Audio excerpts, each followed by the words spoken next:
Now that the base, money-making schemes built on fear around the Large Hadron Collider have all but subsided, the Telegraph reports that a laser powerful enough to tear apart the fabric of space could be built in Britain as part of a major new scientific project that aims to answer some of the most fundamental questions about our universe. Yeah, like, how not to tear apart the fabric of space. This laser will be 200 times more powerful than the most powerful lasers that currently exist, said Professor John Collier, a scientific leader for the ELI project and director of the Central Laser Facility at the Rutherford Appleton Laboratory in Didcot, Oxfordshire. At this kind of intensity we start to get into unexplored territory, as it is an area of physics that we have never been before.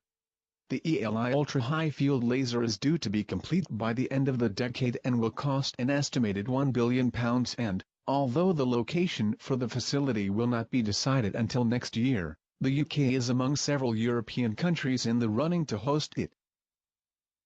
The European Commission has already this year approved plans to build 3 other lasers that will form part of the ELI project and will be prototypes for the ultra-high field laser. Due to be sited in the Czech Republic, Hungary and Romania, each laser will cost around £200 million and are scheduled to become operational in 2015. A San Diego grandmother told 10 News on Tuesday that she is outraged after she says her 11-year-old grandson was given a vaccine for human papillomavirus, or HPV, without parental approval. Apparently, according to new California law, children 12 and older can ask their pediatricians for the shots without getting their parents' approval.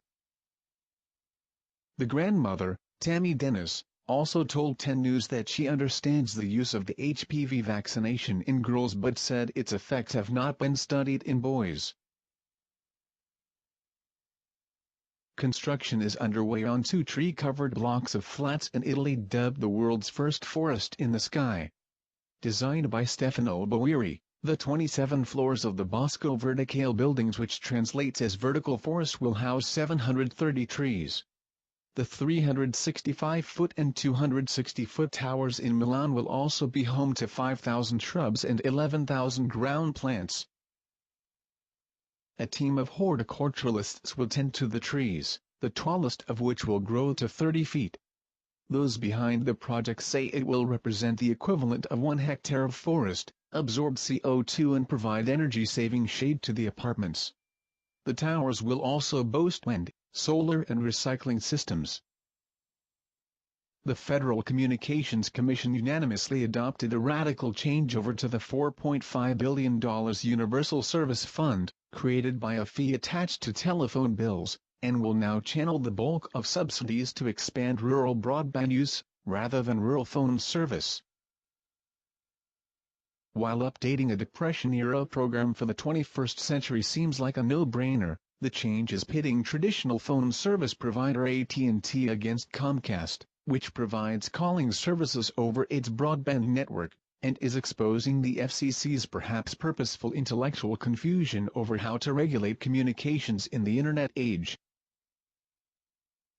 The FCC projects the change will fund broadband projects that reach 7 million of the estimated 18 million rural Americans who can't subscribe to high-speed broadband now if they wanted to.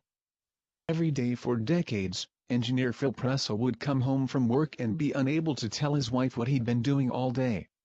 Now, Pressel is free to speak about his life's work, designing cameras for a top-secret U.S. government spy satellite.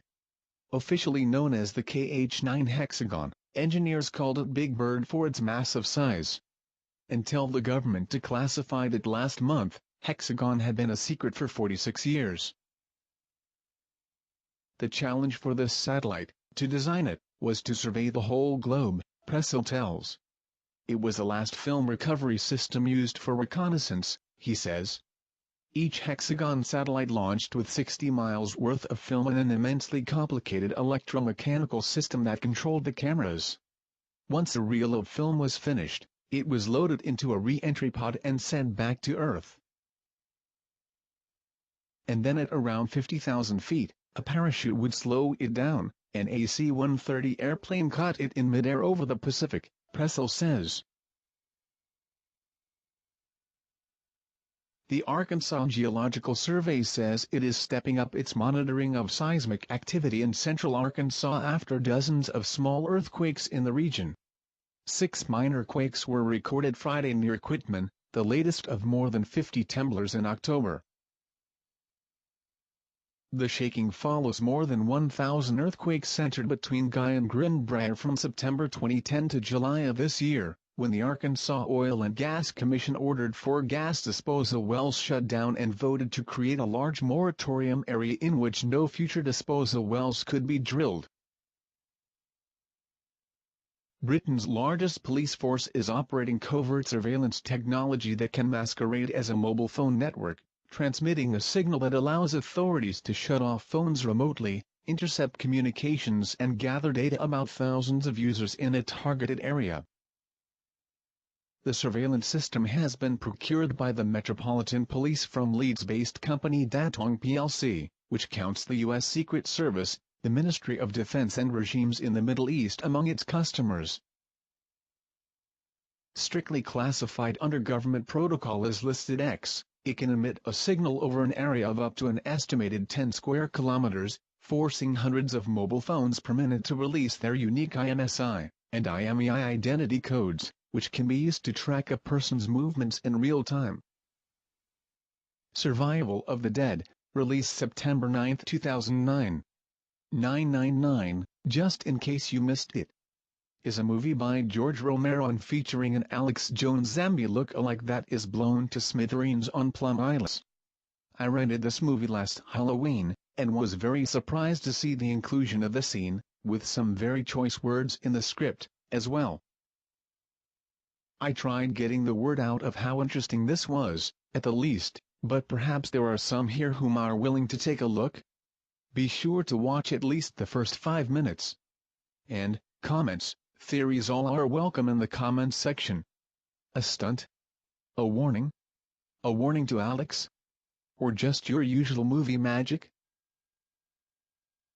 Be sure to watch the credits, as a different actor, different name, appear at the end of the film for the zombie that looks like Alex. This time, instead of an inexplicable steam leak erupting at a power plant like so many times thus far since the beginning of the year, like clockwork. NBCLA says, an ammonia leak allegedly triggered a Level 2 emergency alert at San Onofre nuclear power plant Tuesday, according to authorities. Okay, I know, my friends, you may just think to yourself, it's an ammonia leak, that is all, but, please, do a quick Scroogle.org search for Steam Leak Shutdown 2011 and count the incidents. From Berwick to Susquehanna, and from Indian Point, on to so many others, nearly countless times, and all with strange excuses. Why? Speaking of systems being shut down. Lockdown.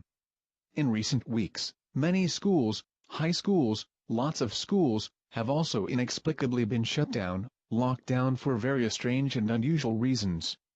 One after the other.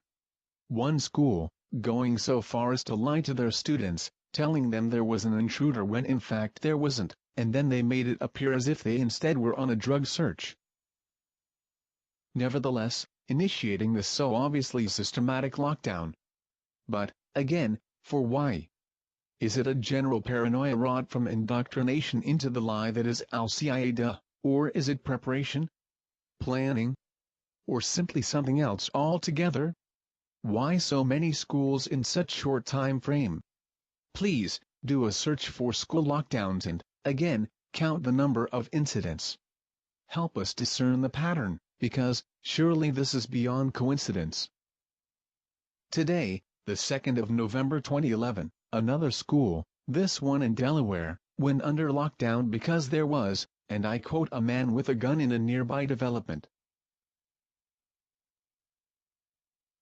Federal prosecutors are seeking leniency for a former police lieutenant who will be sentenced Wednesday for his role in a plot to cover up deadly police shootings on a New Orleans bridge after Hurricane Katrina. Michael Lohman faces a maximum of 5 years in prison when a judge sentences him for pleading guilty last year to conspiring to obstruct justice. prosecutors have urged the judge to impose a 5-year sentence but suspend 3 years so Lohman is released after serving 2. Lohman is one of 5 former officers who pleaded guilty to participating in a plot to make it appear police were justified in shooting 6 people, killing 2, on the Danziger Bridge less than a week after the 2005 storm struck New Orleans and plunged it into chaos.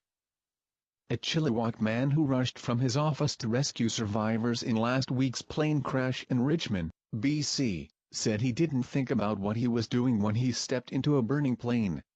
Sean Nigurney was sitting at his desk when the plane went down just outside on Russ Baker Way Thursday afternoon. It was just the most amazing thing to see. You never expect to see something like that, he said. I ran out of my office into the main office area yelling plane crash, and out the door I went.